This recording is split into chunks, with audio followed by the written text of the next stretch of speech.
Bismillahirrahmanirrahim. Alhamdulillah wassalatu wassalamu ala Rasulillah wa ala alihi wa ashabihi wa man tabi'a hudah. Wa ashhadu an la ilaha illallah wahdahu la syarika lah. Wa ashhadu anna Muhammadan abduhu wa rasuluh. Amma ba'd. Fa ya ayyuhal ikhwah rahimani wa rahimakumullah.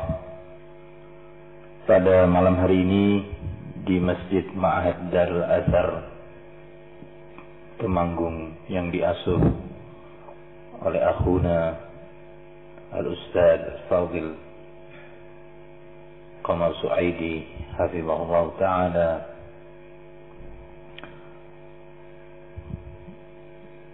duduk sejenak dalam rangka untuk kita mengamalkan ayat Allah, wa tawasaw bil haqq wa tawasaw bis sabr, dalam rangka untuk menjalankan firman Allah, wa dzakir fa inna dzikra tanfa'ul mu'minin. Salah satu syariat dari syariat Islam saling memberikan wasiat untuk tetap berada di atas al-haq, istiqamah dengan penuh kesabaran, saling mengingatkan agar iman kita terus tumbuh, berkembang, bertambah dalam menghadapi berbagai rintangan dan tantangan ketika kita bertamassuk, berpegang teguh dengan Al-Quran dan Sunnah Rasul Sallallahu Alaihi Wasallam. Apa yang ingin saya sampaikan sebenarnya akan memakan waktu yang cukup panjang. Sementara kita telah memulai majelis ini dalam waktu yang cukup larut.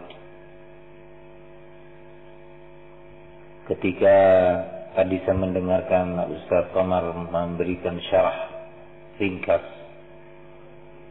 penjelasan ringkas tentang perjalanan dakwah di Temanggung ini, banyak hal penting yang tadi bisa kita petik dari penjelasan singkat tadi. Banyak hal penting yang perlu kita mengetahui, bimbingan syariat, bimbingan Al-Quran was Sunnah. Mulai. Namun kalau saya perkirakan dengan hitungan waktu, penjelasan majelis kita ini akan membutuhkan waktu minimalnya 3 jam. Karena Anda melihat ternyata dari keterangan ringkas Ustaz Qamar tadi, banyak masalah-masalah yang penting untuk kita diskusikan. Dan itu nggak mungkin kita mengobati satu masalah sementara masalah yang lain yang juga memunculkan problem tadi belum kita obati. Tapi saya ingin mencoba malam hari ini, majelis ini kurang lebih 1 jam, untuk insya Allah kita cari waktu lagi sama dalam hari-hari ini. Kita akan membicarakan lebih panjang lagi. Topik pembicaraan kita adalah problematika dakwah tauhid dan sunnah, serta jalan keluar syar'i untuk mengatasinya. Kebetulan juga hadir di hari-hari ini asatidzah ahli sunnah yang kita banggakan, yang kita cintai. Untuk itu insya Allah kita berta'awun mengatasi berbagai problematika dakwah tadi. Namun sebagai mukaddimah yang wajib kita imani bahwa dakwah tauhid yang kita bersyukur kepada Allah, karena Allah telah memilih kita di antara hamba-hambanya yang mukminin untuk menjadi hamba-hambanya yang akan mengamalkan tauhid dan mendakwahkan tauhid di tengah umat. Allah Subhanahu wa taala itu yakhluqu ma yasha wa yakhtar, menciptakan segala sesuatu yang Allah kehendaki, dan di waktu yang sama Allah itu memilih dari hamba-hambanya tadi. Allah memberikan keutamaan kepada sebagian hambanya, tidak Allah berikan keutamaan tersebut kepada yang lainnya. Allah menjadikan sebagian hambanya itu mukminin, sebagian yang lainnya kafirin. Dari kalangan mukminin, sebagian dari mereka itu orang-orang yang berpegang pada Al-Quran was Sunnah. Allah pilih, tetapi sebagian yang lainnya belum seperti itu. Terus Allah itu memilih dari makhluk-makhluknya ini. Maka kita bersyukur kepada Allah, karena sampai hari ini kita insya Allah termasuk hambanya yang dipilih untuk cinta kepada Al-Quran, cinta kepada Sunnah, cinta kepada Tauhid. Kita benci kepada syirik, kita benci kepada berbagai bid'ah, kemaksiatan. Walhamdulillah, ditanamkan ke dalam kalbu kita cinta ilmu, untuk kita duduk sering membahas Al-Quran dan Sunnah Rasul. Ini yang pertama wajib kita syukuri. Kemudian yang berikutnya, bahwa kita harus menyadari bahwa dakwah tauhid, mengajak manusia untuk mentauhidkan Allah dalam semua aspek tauhid, mentauhidkan Allah dalam hal uluhiyahnya, mentauhidkan Allah dalam bentuk rububiyahnya, mentauhidkan Allah dalam asma wa sifatnya, sehingga kita hanya berdoa, meminta, bertawakal, beristighatsah hanya kepada Allah. Dan seterusnya dari aspek tauhid yang lainnya. Kita mengimani bahwa Allah memiliki al-asma'ul husna dan sifat-sifat yang mulia sesuai yang telah diberitakan kepada kita di dalam Al-Quran maupun Sunnah. Dakwah tauhid yang seperti ini dan upaya dakwah untuk mengajak diri kita, keluarga kita dan masyarakat kita kembali kepada Sunnah Rasul Sallallahu Alaihi Wasallam. Tentu dakwah yang mulia ini dan para pengemban dakwah ini akan menjalani salah satu ketentuan Allah, sunnatullah, yang telah Allah gariskan sebagaimana Allah sebutkan dalam ayatnya, wa kadzalika ja'alna likulli nabiyyin aduwan minal mujrimin wa kafa bi rabbika hadiyan wa nasira. Dan demikianlah kata Allah, kami jadikan untuk setiap nabi aduan, musuh dari kalangan mujrimin, dari kalangan orang-orang jahat. Sudah ketentuan dari Allah bahwa dakwah ini akan ada penghalang-penghalang. Dakwah tauhid dan dakwah sunnah ini akan didapati di hadapannya orang-orang yang merasa terusik hawa nafsunya, terusik kepentingannya dengan dakwah tauhid. Jika bendera tauhid itu ditibakan, orang-orang yang kehidupannya dipenuhi dengan kesyirikan, perdukunan, sihir, jimat-jimat, orang-orang yang mentawil-tawil dan mentahrif ayat-ayat Allah, asma Allah dan sifat-sifatnya, itu akan terusik dengan dakwah tauhid dari kalangan orang-orang jahat tadi. Tetapi Allah menyatakan wa kafa bi rabbika hadiyan wa nasira. Tapi cukup bagi Muhammad, Allah sebagai hadi akan menjamin hidayah, membimbing ke atas hidayah. Allah Subhanahu akan memberikan nafas kepada Allah. Kita wajib mengimani yang seperti ini, bahwa dakwah tauhid itu akan ada di depannya musuh-musuh yang akan menghalangi laju dakwah, yang akan berupaya untuk menghentikan perjalanan roda dakwah ini yang terus bergulir di tengah masyarakat. Itu pasti berbagai atau beragam corak musuh-musuh dakwah, kaum liberalis merasa terusik dengan adanya dakwah tauhid dan dakwah sunnah. kaum sufi. Demikian juga halnya kaum Syiah Rafidhah marah dan tersinggung terhadap ahli sunnah.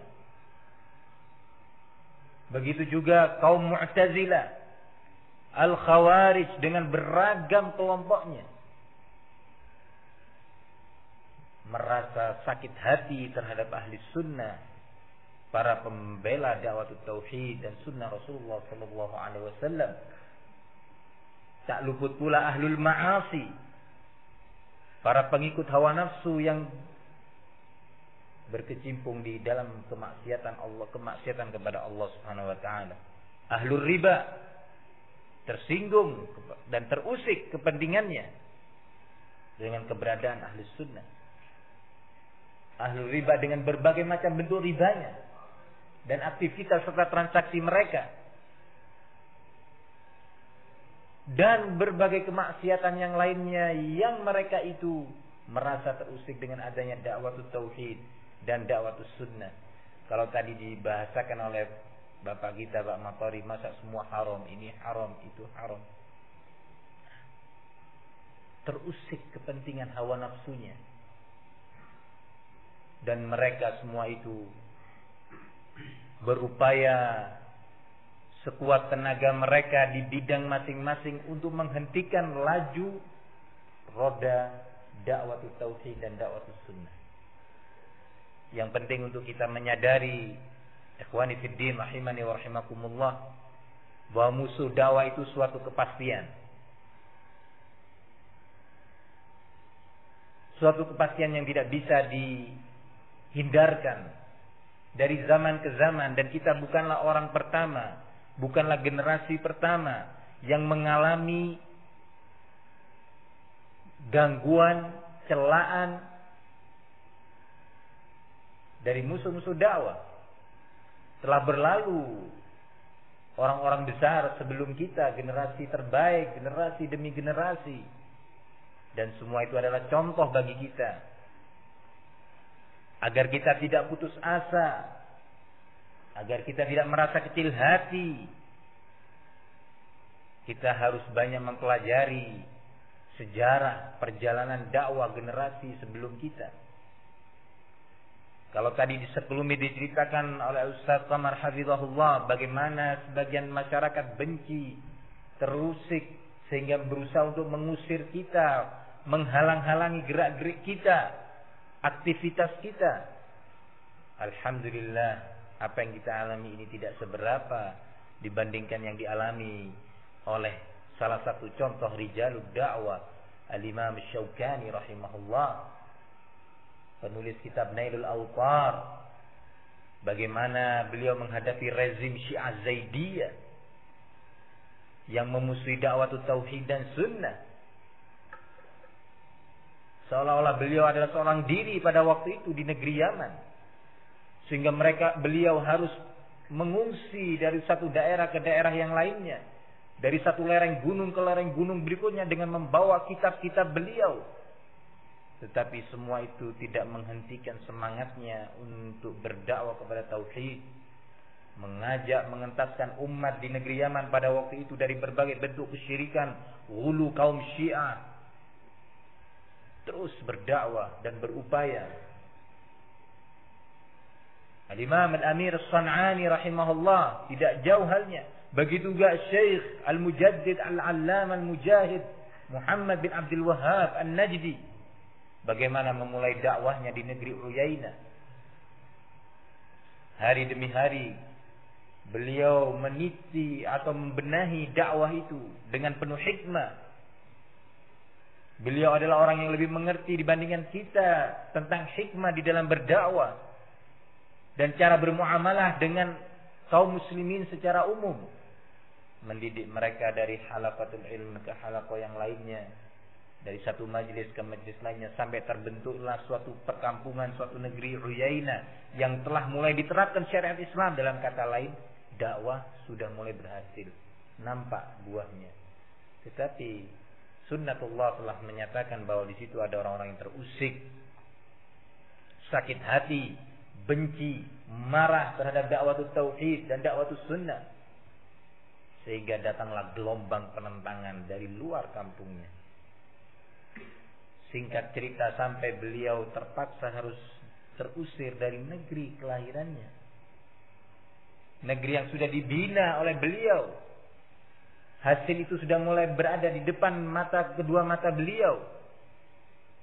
Beliau pindah, berjalan dari satu daerah ke daerah sampai ke kampung Ad-Dir'iyah, yang kemudian menjadi cikal bakal kota Riyadh, ibu kota Saudi Arabia. Memulai dakwah lagi itu dari nol lagi, dalam keadaan bersembunyi-sembunyi. Walhamdulillah, kita tidak sembunyi-sembunyi. Kita ada ma'had, kita bisa pasang pelang ma'had kita dengan terang-terangan. Walhamdulillah.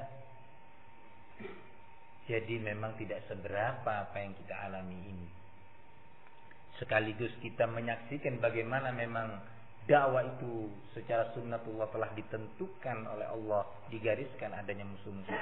Maka kalau kita menyadari berbagai musuh dakwah ini tadi akan terus menghadang jalannya dakwah sunnah, menghadang dakwah tauhid, kita harus mengenal bahwa ternyata mereka juga siang dan malam terus menerus melakukan upayanya itu. Kaum liberalis tidak henti-hentinya siang dan malam terus melakukan upayanya melalui berbagai kegiatan, masuk ke kampus-kampus kaum muslimin, lembaga-lembaga pendidikan kaum muslimin, bahkan pesantren-pesantren kaum muslimin. Kaum liberalis sekarang tidak hanya sebatas di Universitas Paramadina atau IAIN saja, tetapi berlanjut terus sampai ke pondok-pondok pesantren, bahkan lembaga-lembaga kemasyarakatan, organisasi-organisasi kemasyarakatan pun sekarang telah diserang oleh mereka. Media cetak maupun elektronik mereka miliki. Begitu juga kaum Syiah Rafidhah membuka hubungan-hubungan kerjasama dengan kaum muslimin di negeri ini. Dari negeri Iran dibukalah kesempatan beasiswa bagi para mahasiswa, bahkan para dosen untuk berangkat ke negeri Iran belajar.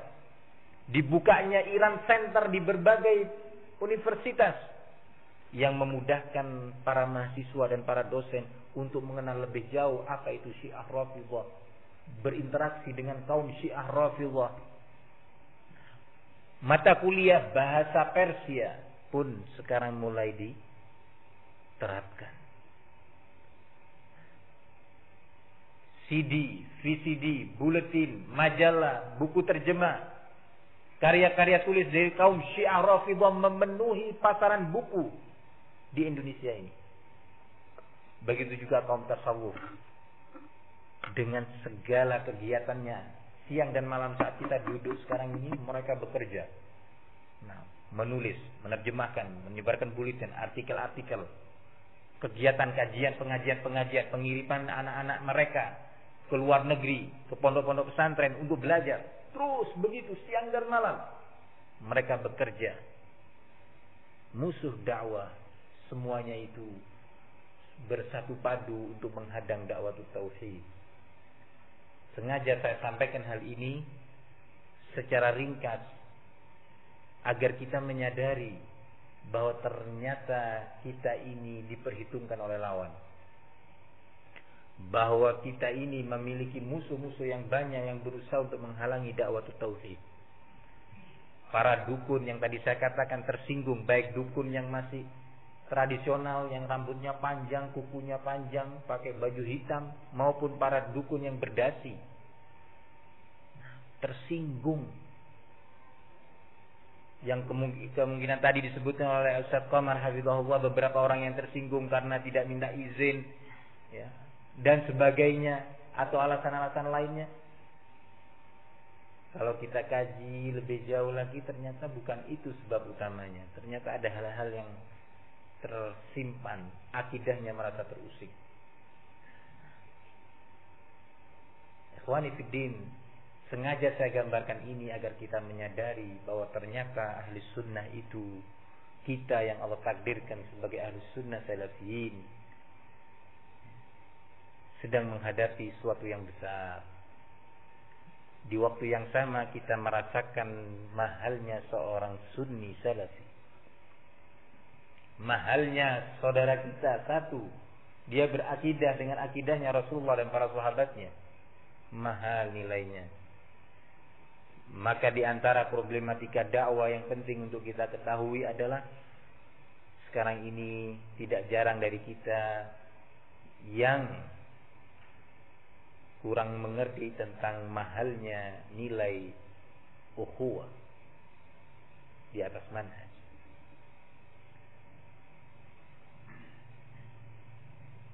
Banyak di antara kita yang masih menganggap hal itu kecil, sehingga cenderung tidak mau menjaga nikmat yang besar. Nikmatul ukhuwah yang Allah sebutkan di dalam Al-Quran. Wazkuru ni'matallahi alaikum idh kuntum a'da'an fa'allafa baina qulubikum fa'asbahtum bini'matihi ikhwana wa kuntum ala syafa hufratin minan nar fa'anqadhakum minha. Ingatlah baik-baik karunia nikmat yang telah Allah berikan kepada kalian, di mana kalian sebelum ini saling bermusuhan. Dahulu kalian sudah berada di tepi jurang neraka, kemudian Allah selamatkan kalian. Ya, dahulu kita bermusuhan walaupun nggak pernah bertempur fisik. Dahulu kita musuh satu sama lain, walaupun nggak pernah kita mengangkat senjata atau saling melempar batu. Ya, di antara kita dulu ada yang berpaham Khawarij karena ikut salah satu kelompok dari kelompok-kelompok Khawarij, entah itu NII-nya, MMI-nya ataupun LDII-nya. Ada di antara kita mungkin. Ada mungkin di antara kita yang dahulunya berpaham Sufi, telah ikut tarekat-tarekat Sufi. Ada di antara kita yang dahulunya berpaham Aqlani, orang rasionalis.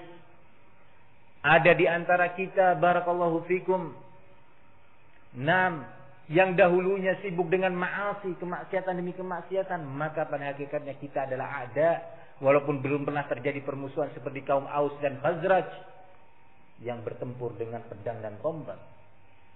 Tetapi kita centang perenang, kemudian Allah satukan kita di atas sunnah, di atas tauhid.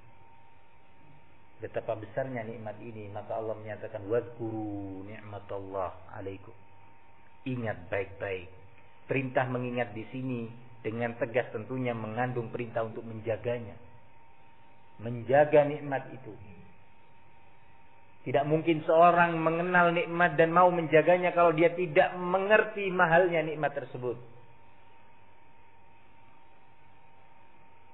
Ikhwani fid din rahimani wa rahimakumullah. Al-Imam Al-Hasan Al-Basri, salah satu imam ahli sunnah di masa tabi'in, Al-Hasan bin Abil Hasan Al-Basri rahimahullah, dalam salah satu wasiatnya menyatakan, ya ahla sunnah taraffaqu rahimakumullah fa innakum aqallun nas. Wahai sekalian ahli sunnah, bersikap baiklah antara sesama kalian, bersikap lembutlah di antara sesama kalian, karena sesungguhnya kalian wahai ahli sunnah adalah orang yang paling sedikit. Tadi saya gambarkan bagaimana ada Sufi, ada Syiah, ada Mu'tazilah, ada Aqlaniyah, ada Khawarij, ada ahlul dunia, ahlul ma'asi. Nah, barakallahu fikum. Imam Sufyan Al-Hasan Al-Basri hidup di masa tabi'in, merasakan sedikitnya ahli sunnah, padahal pada waktu itu jaya-jayanya masa kejayaan ahli sunnah. Lalu apa yang akan beliau katakan ketika menyaksikan kondisi ahli sunnah di masa sekarang ini? Tak jauh dari nasihat ini diucapkan oleh salah satu imam ahli sunnah di masa berikutnya, di masa tabi'ut tabi'in, Al-Imam Sufyan bin Sa'id bin Masruq Al-Thawri rahimahullah.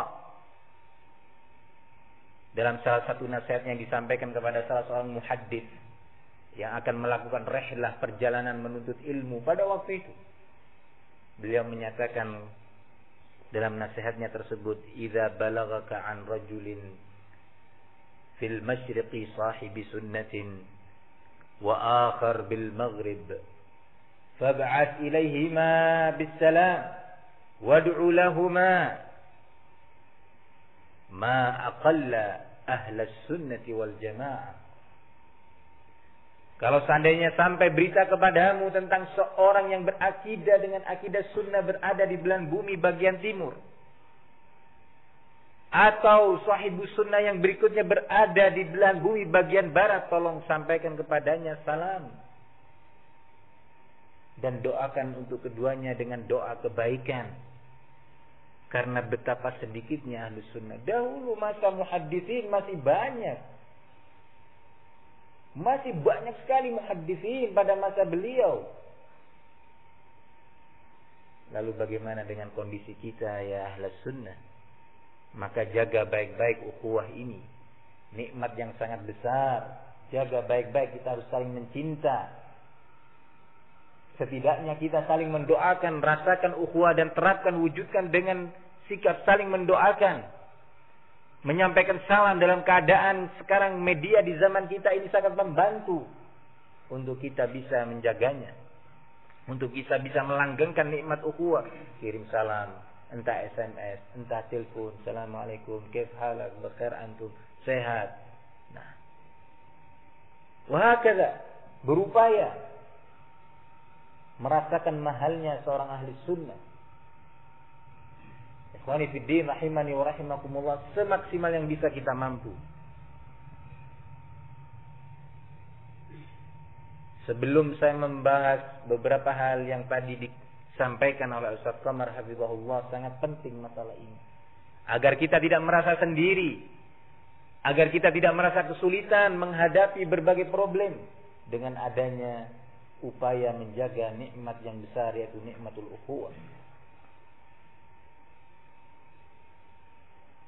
Tentunya upaya menjaga nikmatul ukhuwah ini kita harus mengerti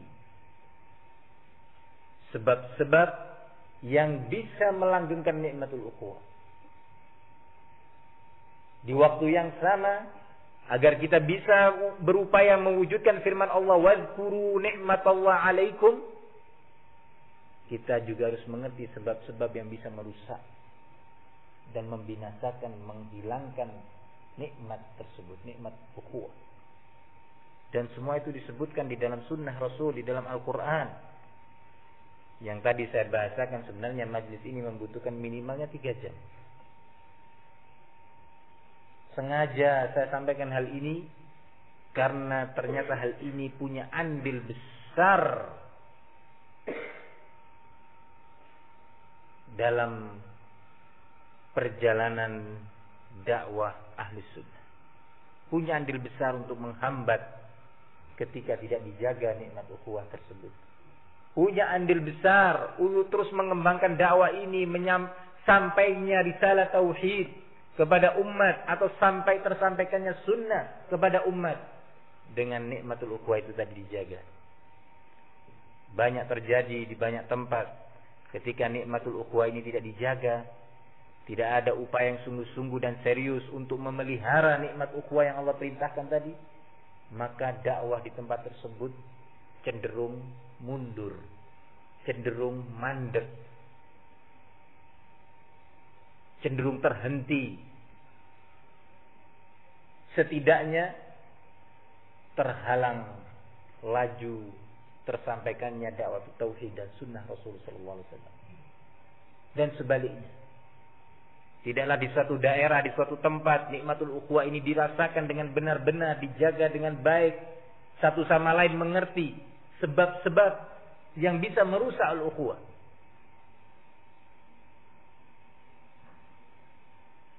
Maka pengaruhnya kepada dakwah pun terasa. Dakwah itu berjalan dengan baik, tauhid itu tersampaikan dengan lebih optimal lagi, lebih banyak lagi kepada umat. Ikhwani fiddin rahimani wa rahimakumullah,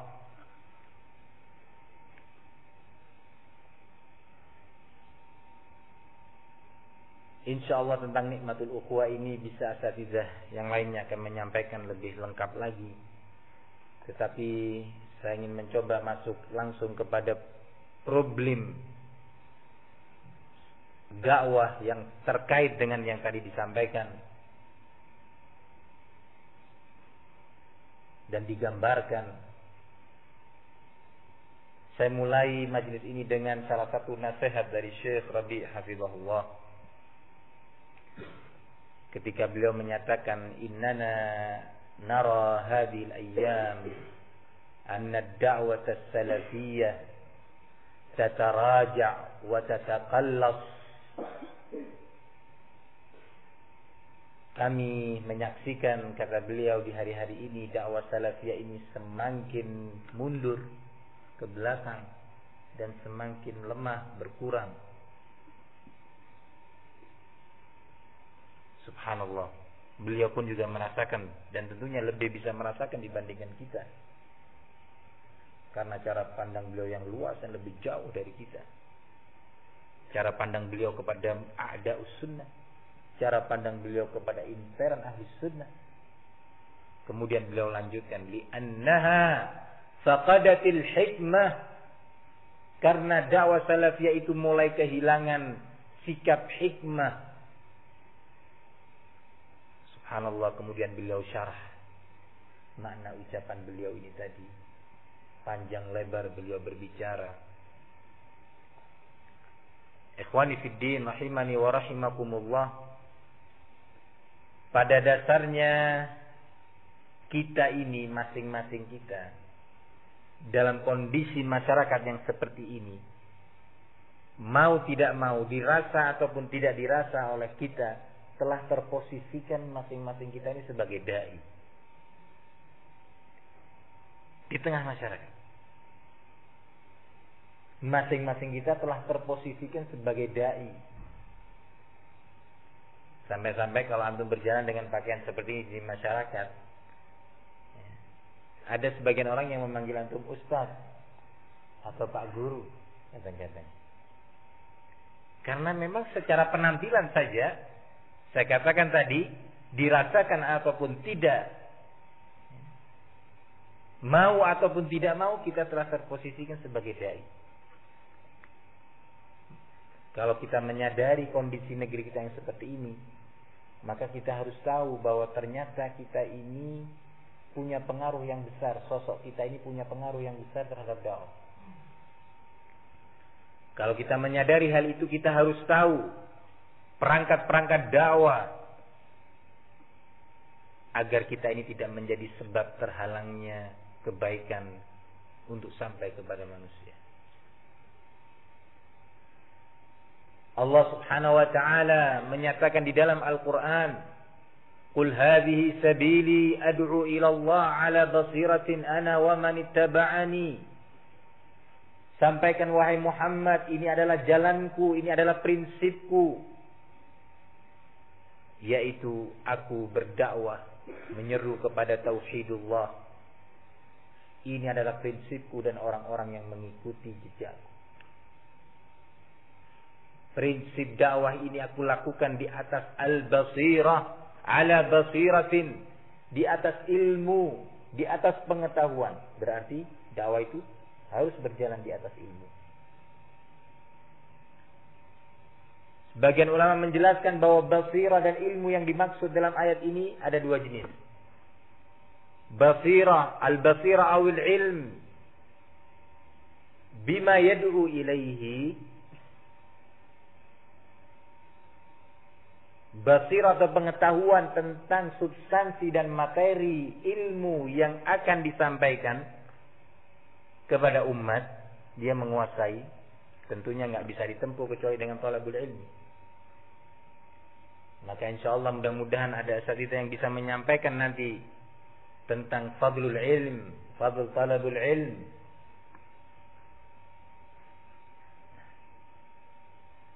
Tidak bisa ditempuh kecuali dengan ilmu. Menguasai materi yang akan disampaikan. Materi tauhid, materi akhlak, materi ahkam, muamalah. Nah, menguasai. Mau tidak mau butuh apa? Ilmu yang hanya bisa diraih dengan thalabul ilm. Tentunya ini mengingatkan kita, wahai ahli sunnah, Untuk kita menuntut ilmu dengan serius. Jangan sampai orang awam mencari alternatif ilmu lainnya. Jangan sampai orang-orang awam muslimin secara umum mencari alternatif pengetahuan ahkam kepada selain ahli sunnah. Sekarang ini dengan media yang banyak. Ya. Baru tadi pagi kita bincang-bincang sama Ustaz Komar tentang masalah radio. Kita aja belum berhasil mendirikan radio.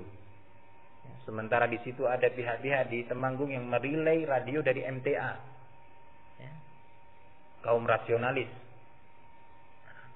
merilai, dan sekarang banyak diminati ya. Nah, diminati oleh masyarakat.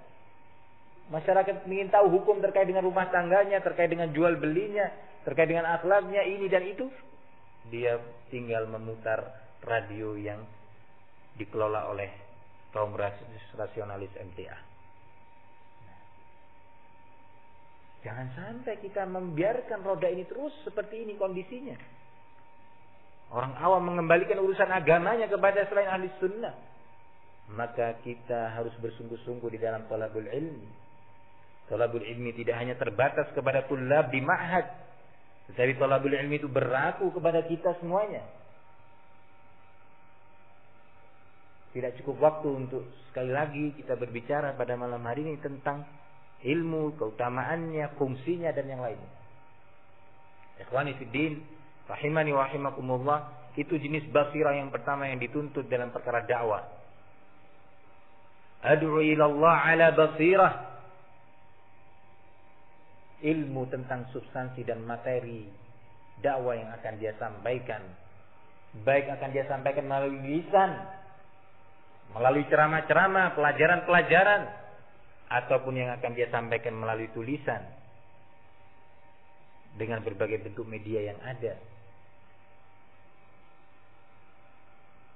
Ikhwani fiddin, rahimani wa rahimakumullah, tidaklah para ustaz berkumpul untuk beberapa hari ini di Ma'had Darul Athar Temanggung ini kecuali dalam rangka salah satu media dakwah ahli sunnah, untuk melancarkan salah satu media dakwah ahli sunnah, yaitu majalah melalui tulisan, yang dilakukan dengan penuh ta'awun antar sama ustaz ahli sunnah. Itu pun belum cukup ya ikhwan, belum cukup, membutuhkan kita semua untuk bangkit. Majalah ahli sunnah ya cuma satu ini yang berkesinambungan istiqamah. Sudah 7 tahun kurang lebih majalah ini berjalan, atau sekarang tahun ke-7.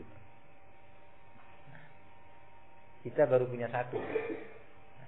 Sementara Sururiyun, Turadiyun sudah punya lebih dari 8 majalah. Belum berbicara Hizbut Tahrir, PKS, belum bicara sufinya, belum bicara kaum liberalisnya, belum. Bandingkan antum, radio kalah kita. Ini menunjukkan bahwa kita memang harus lebih serius lagi, agar jangan sampai ya, kita ternyata menjadi penghalang tanpa kita rasa tersampaikannya tauhid kepada umat, tersampaikannya sunnah kepada umat. Ikhwani fiddin, rahimani wa rahimakumullah,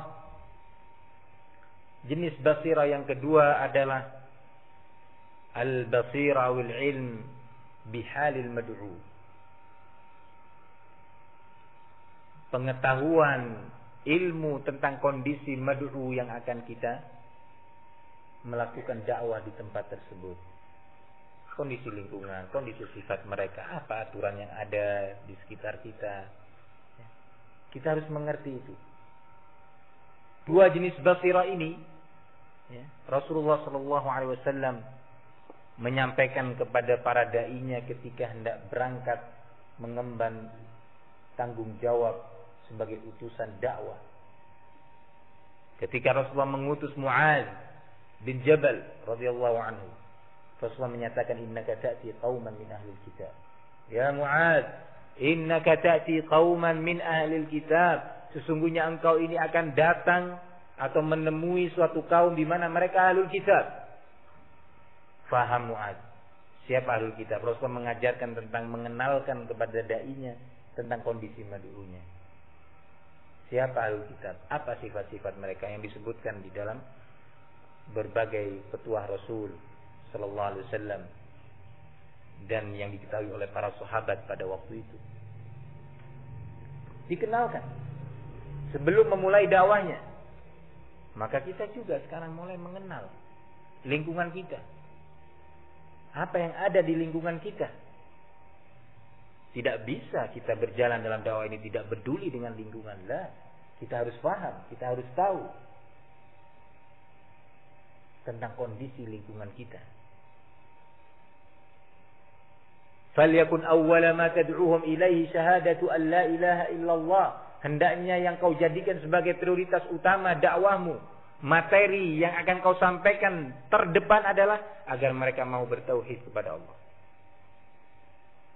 Agar mereka mau bertauhid kepada Allah Subhanahu wa taala. Fa inhum ata'uka lidzalik. Dalam riwayat lain, fa idza 'alimta annahum qad ata'uka fi dzalik fa'alimhum anna Allah iftarada 'alaihim 5 salawatin fi kulli yawmin wa lailah. Jika engkau telah tahu wahai Mu'adz, mereka sudah mau mengikuti petuah kamu, mau taat kepada dakwah kamu, mau menerima dalam urusan tauhid, baru engkau sampaikan perkara berikutnya yaitu atau ibadah berikutnya yaitu salat 5 waktu dalam sehari semalam. Berarti Mu'adz sebagai dai harus bisa melihat kan perkembangan. Ini sudah nerima enggak? Menerima tauhid enggak mereka? Harus teliti. Untuk tidak terburu-buru. Dituntut dia sebagai seorang dai untuk menjadi seorang yang basir. Bisa melihat keadaan, tidak sembarangan. Materi ini sampaikan, materi itu sampaikan, bicara sama orang. Sampaikan apa yang kita ketahui. Lah, kita lihat kondisi. Nah, mana yang mau kita sampaikan, mana yang terpaksa harus kita tahan. Nah, kita tunda dulu penyampaiannya. Kita harus paham masalah seperti ini. Fa inhum adha'uka lidzalik fa'alimhum anna Allah tarada 'alaihim shadaqatan tu'khadhu min aghniyaihim wa turaddu 'ala fuqara'ihim. Kalau sudah engkau tahu mereka mau taat dalam urusan yang kedua, sekali lagi, fa inhum adha'uka lidzalik. Kembali Mu'adz sebagai dai utusan dituntut untuk menjadi orang yang basir, bisa melihat kondisi, sudah menerima ataukah belum, untuk kemudian keputusannya apakah materi dakwah berikutnya akan disampaikan atau terpaksa harus ditunda dahulu.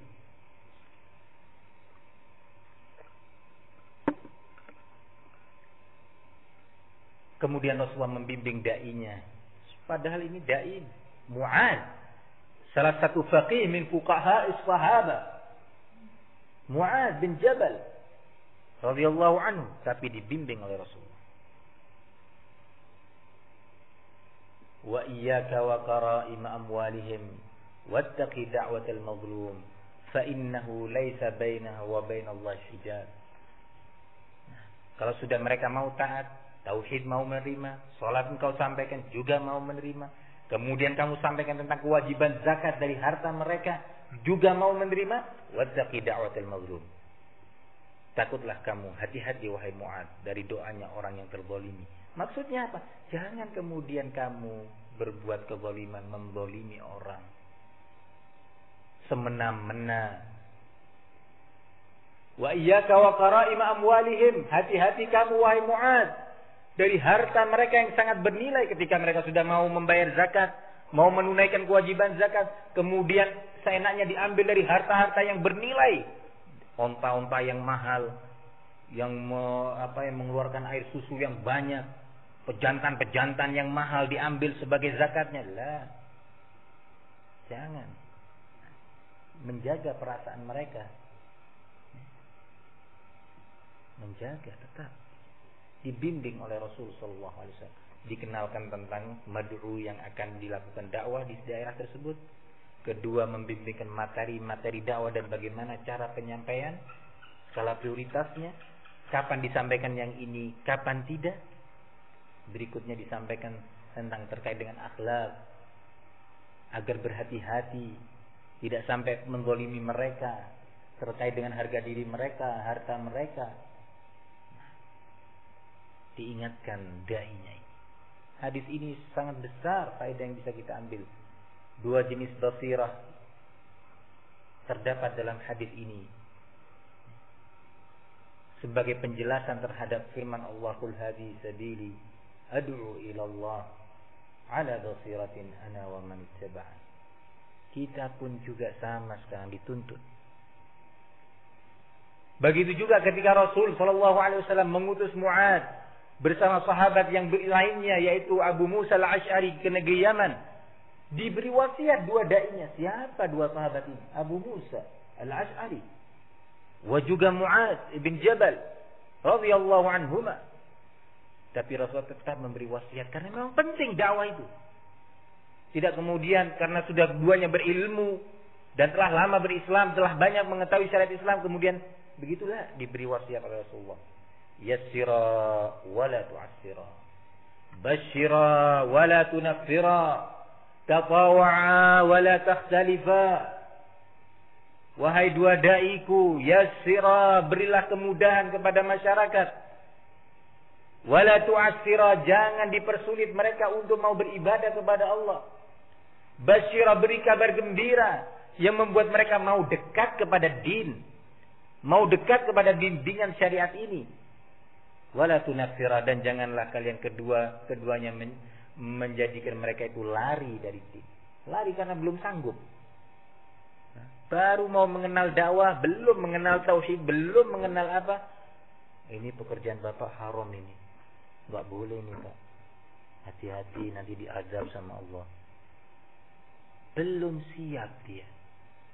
Ahkamu syariah ini, berbagai hukum dalam syariat ini membutuhkan wadah untuk bisa dilaksanakannya. Wadahnya adalah iman.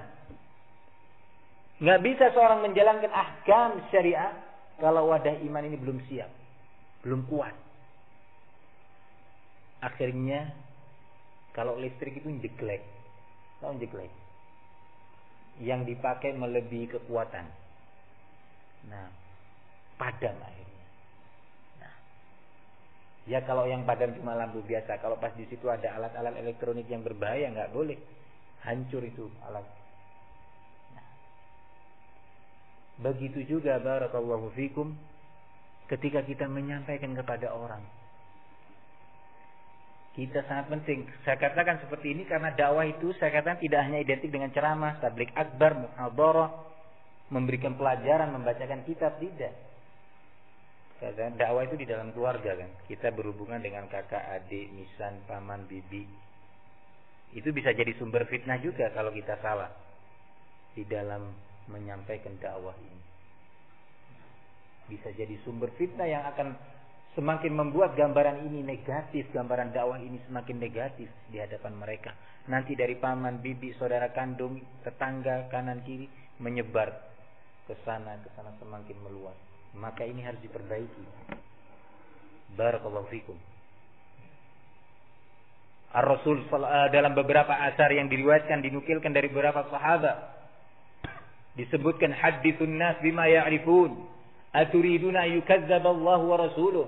Sampaikan kepada manusia ini apa-apa yang bisa difahami dalam jangkauan pemahaman mereka. Apakah kalian menginginkan Allah dan Rasulnya didustakan, syariat Allah dan Rasulnya ditolak gara-gara kita tidak bisa menyampaikan materi syariat ini dengan tepat, tidak bisa memilih dan memilah mana yang harus disampaikan sekarang, mana yang terpaksa harus ditunda. Nah, dalam syariat Islam pun dibimbingkan menunda penyampaian suatu al-haq karena khawatir. Dalam pelajaran kitab Tauhid kita mendapatkan hadis kisah Mu'adz bin Jabal radhiyallahu anhu ketika Rasulullah sallallahu alaihi wasallam memberitakan sebuah berita terkait salah satu fadilah dan fadilah tauhid. Kemudian Mu'adz menyatakan, "Afala ukhbirun nas ya Rasulullah?" Qala la, fayattakilu. Bolehkah aku mengabarkan kepada mereka, kepada manusia ini kabar gembira yang mulia ini? Jangan. Padahal ini hadis. Hadis itu hak, hadis itu wahyu. Jangan, kata Rasulullah. Nanti mereka bersandarkan kepada keutamaan tauhid, tidak mau berupaya lebih serius lagi di dalam berbagai bentuk amalan dan ibadah yang lainnya. Jangan dulu. Nah, ditunda.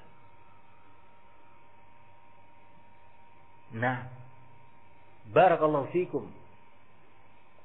Anas bin Malik, seorang sahabat yang mulia, ditegur oleh Imam Al-Hasan Al-Basri ketika menyampaikan sebuah hadis kisah al-Urayniyin kepada Hajjaj bin Yusuf As-Saqafi.